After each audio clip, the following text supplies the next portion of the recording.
Buni siz ko'rgansiz, lekin e'tibor bermagansiz. Eslaysizlarmi?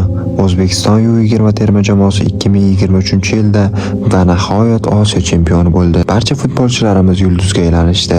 Prezident ularni taqdirladi. TV kanallari esa futbolchilarimizni studiyalariga chaqirishdi va bir kuni Zo'r TV hamma futbolchilarimizni yig'di. Va u yerda darvozabonlarimiz haqida gapirishdi, hujumchilarni maqtashdi, yarim himoyachilarni esa yulduzga chiqarishdi. Lekin bitta futbolchini hech kim eslamadi. Kamera ham uni deyarli ko'rsatmagan. O'sha intervyularda esa u jim o'tirgan. Boshqalarni olqishlashganda u faqat jilmayib qo'ygan, lekin ko'zlarida esa o'sha hissiyot bor edi. Bu Husanov. Husanov maydonda borini bergan, oxirigacha kurashgan himoyachilardan edi. Jamoasiga rostdan ham yordam bergan, lekin hech kim unga e'tibor qaratmagan. Va bugun butun dunyoning ismini biladi. Manchester City'ga o'tgandan keyin u eng ishonchli himoyachilardan biriga aylandi.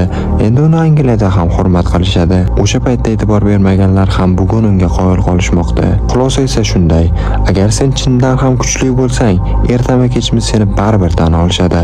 Harakat qil, taslim bo'lma. Bir kun kelib seni ham Husanov kabi muvaffaqiyatlar kutmoqda. Buni do'stlaringizga jo'natib qo'ying, ular ham motivatsiya olishsin.